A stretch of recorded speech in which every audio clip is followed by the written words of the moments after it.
Thought for the day.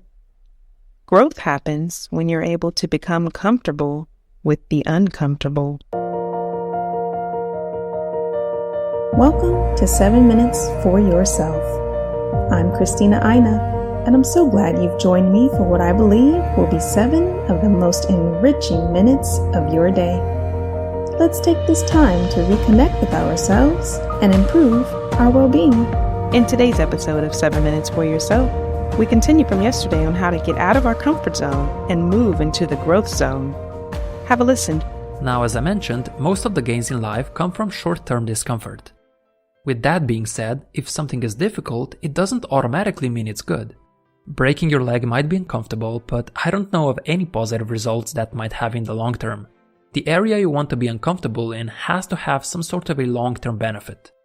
Studying something, for example, makes you feel stupid in the moment, but because you absorb new concepts, you get smarter over time. Eating healthily and resisting sugar might be difficult, but it is what allows you to get in and stay in good physical condition.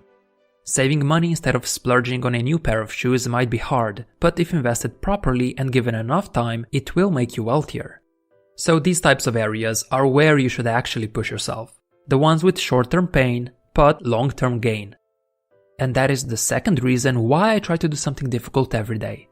Even though it might feel uncomfortable in the moment, I know that my behavior will pay off in the future. And only by entering the growth zone and pushing myself am I able to reap those positive long-term benefits. Okay then, so why don't more of us leave the comfort zone if it's clearly beneficial to do so? Well, that's because there's actually a third zone. If someone were to push themselves too far out of their comfort zone, they just might pass the growth zone and go straight into the danger zone. This is why we feel uncomfortable in the first place. There is such a thing as pushing yourself too far. After all, if you exercise too much, you might suffer an injury. If you work too much, you might experience burnout. And discomfort is actually a very useful alarm preventing you from getting hurt, as such an injury would likely set you further back. So it makes perfect sense why most people stay in their comfort zones. They want to avoid the danger zone at all costs. But unfortunately, a lot of people, when they're looking to make a positive change in their life, go straight into the danger zone. One of my friends is like this. A few years ago, he wanted to improve his physical health. With newfound motivation, he joined the gym and made a commitment to lift weights 5 times a week. He also vowed to start a strict diet where he would reduce his caloric intake and cut out all sugar. But within 1 month, he was back to routinely sitting on the couch, watching Netflix and stuffing himself with cookies. Like most people, he took on too much too quickly. And this is a very common occurrence when trying to leave the comfort zone.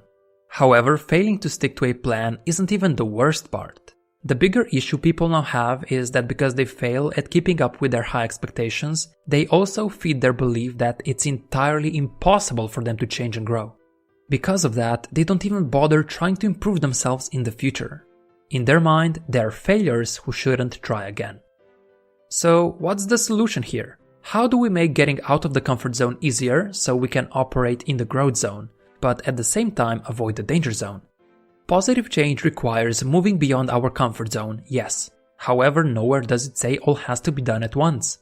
A far more effective method is to go about it gradually in small and manageable increments. After all, if someone has been completely sedentary and wants to begin exercising, it doesn't make sense to start doing intense weightlifting for 2 hours 5 times a week. Their odds of success are far higher if they just begin with something they're actually capable of doing. Like having a light gym session 3 times a week for 45 minutes. And only once they're able to maintain that, push further. Remember, if you aren't able to commit to a small change, how can you expect to commit to a big one? Just something to think about. Another benefit that comes from doing it gradually is that you create a positive feedback loop. Since you're actually able to do what you set out to do, you give yourself evidence that you can indeed improve and change. And this proof of progress, even if it's small, makes you feel really good and more confident in your abilities. This in turn fuels persistence to push through more challenges further down the path. Basically, success starts to feed on itself and you keep pushing further out of the comfort zone. Also, when you get a positive feedback loop going in one area, it tends to slowly spread to other areas. And this is the third reason why I try to do something difficult every day. Whenever I'm able to do something outside my comfort zone, even if it's just by a little, it kickstarts this positive feedback loop. And just like falling dominoes, success fuels further success. That being said, you shouldn't push past your comfort zone all the time. When I say I do something difficult every day, don't mistake this for me trying to expand in every single area on a daily basis. I might be pushing myself in 1 or 2 areas, but during that time I return back to the comfort zone in other areas.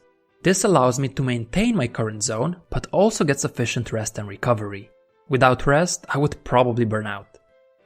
Yes, over time you want to grow, but you also want to give your comfort zone time to catch up to the new demands.